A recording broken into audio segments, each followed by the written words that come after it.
Rivalitas Indonesia dan Malaysia memang nggak pernah adem.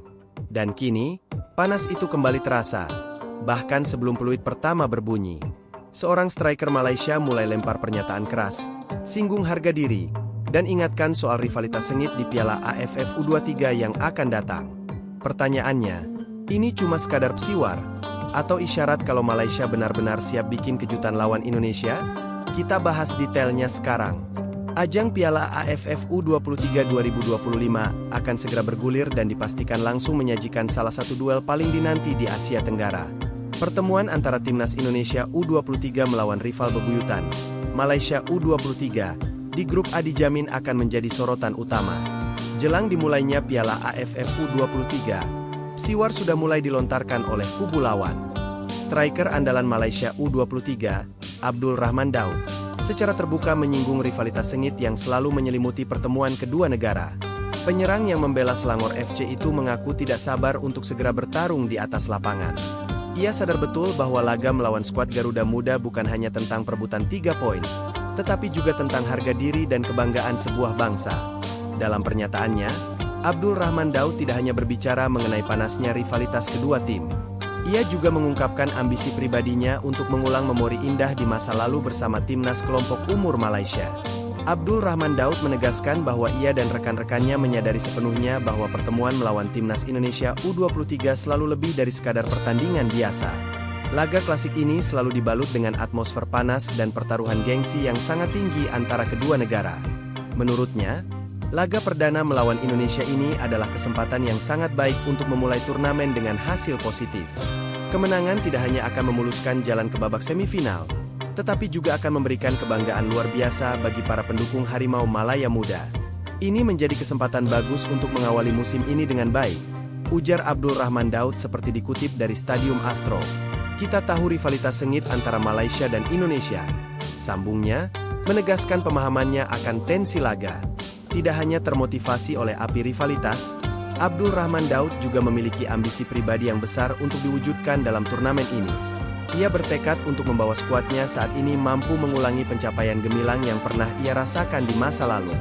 Ia merujuk pada kesuksesan manis saat berhasil membawa Malaysia menjuarai Piala AFF U19 pada tahun 2022 silam. Semangat dan mental juara dari momen tersebut ingin ia tularkan kembali kepada tim U23 kali ini, terutama saat menghadapi Indonesia. Setiap kali bertemu, kami sadar bahwa kami harus membanggakan supporter Malaysia, tegas Rahman. Kami harus mempersiapkan mental untuk mengulangi kesuksesan timnas U19 pada masa lalu, lanjutnya penuh keyakinan. Di sisi lain, Malaysia U23 di bawah arahan pelatih Nafuzi Zain memiliki ambisi besar yang belum pernah terwujud di turnamen ini. Mereka bertekad untuk bisa meraih gelar juara Piala AFF U23 untuk pertama kalinya dalam sejarah persepak bolaan mereka. Pencapaian terbaik Harimau Malaya Muda dalam 4 kali partisipasi sebelumnya hanyalah menempati peringkat keempat. Motivasi untuk akhirnya bisa mencetak sejarah baru ini tentu akan menjadi ancaman serius bagi semua lawan di grup A, termasuk Indonesia. Sementara itu, bagi timnas Indonesia U23, ajang ini bukan hanya sekadar tentang perebutan gelar juara. Turnamen ini menjadi panggung persiapan yang sangat penting sebelum menghadapi tantangan yang lebih besar di kualifikasi Piala Asia U23 2026. Oleh karena itu, manajer Gerald Vandenburg harus bisa memaksimalkan setiap laga di Piala AFF U23 ini sebagai ajang pemanasan. Ini adalah kesempatan emas untuk mengasah kualitas dan kekompakan tim demi merebut tiket ke putaran final Piala Asia U23 2026 mendatang. Piala Dunia Antar Klub 2025 dianggap sepi peminat. FIFA langsung membuat pernyataan berbeda, dengan mengklaim jutaan tiket terjual. Gelaran Piala Dunia Antar Klub 2025 digelar sejak akhir pekan lalu. Turnamen klub sedunia itu disorot karena dianggap sepi peminat. Beberapa laga menjadi contohnya. Pertandingan Chelsea versus Los Angeles FC cuma ditonton sekitar 22.000 penonton, dari total 75.000 kursi di Mercedes-Benz Stadium. Kemudian, penampakan sepi penonton juga terlihat di Orlando. Pertandingan Ulsan HD versus Mamelodi Sundowns bahkan cuma ditonton sekitar 3.400 orang di Interco Stadium, Rabu 18 Juni. Sebelum Piala Dunia Antar Klub 2025 berlangsung, isu kehadiran penonton juga sudah disorot. FIFA sempat kesulitan menjual tiket, sampai harus banting harga agar ramai dibeli. Di tengah sorotan itu, FIFA membuat pernyataan. Organisasi penyelenggara Piala Dunia antar klub 2025 itu mengklaim jutaan tiket justru terjual. FIFA Club World Cup yang baru telah dimulai dengan demonstrasi yang kuat dari daya tarik klub sepak bola global, karena lebih dari 340.000 penggemar telah menciptakan atmosfer yang luar biasa, dukungan yang bersemangat, dan pemandangan yang tak terlupakan di 3 hari pertandingan pertama. Hingga Selasa, 17 Juni, FIFA telah menjual hampir 1,5 juta tiket, dan momentum ini terus berkembang. Dengan 4 dari 5 pertandingan penyisihan grup terlaris masih akan berlangsung, tulis FIFA. FIFA merujuk pada beberapa laga pertama di Piala Dunia antar klub 2025. Di antaranya laga Al Ahly versus Inter Miami di Hard Rock Stadium dan Paris Saint-Germain versus Atletico Madrid.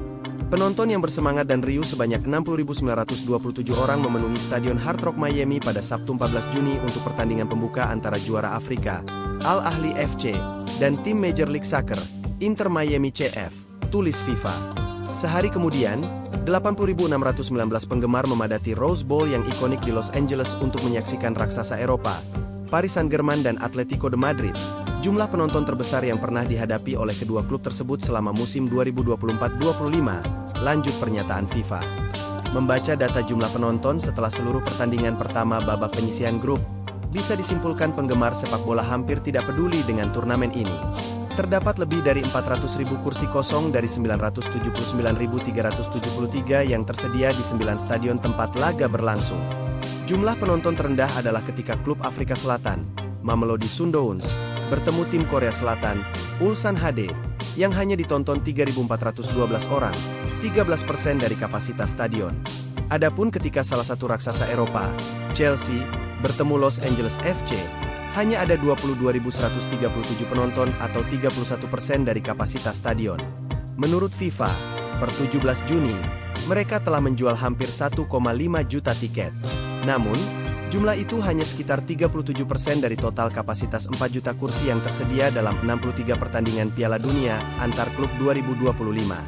Padahal publik Amerika Serikat sangat antusias dengan sepak bola meskipun itu bukan olahraga nasional mereka.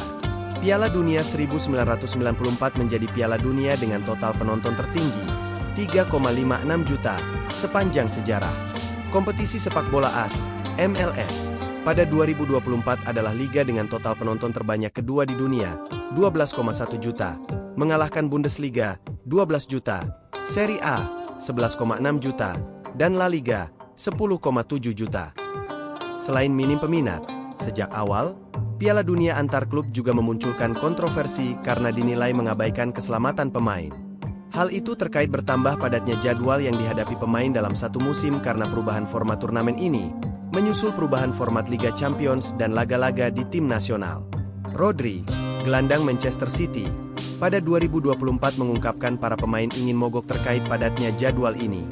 Menurut dia, jumlah pertandingan optimal, saat performa pemain bisa maksimal, adalah 40-50 laga dalam satu musim.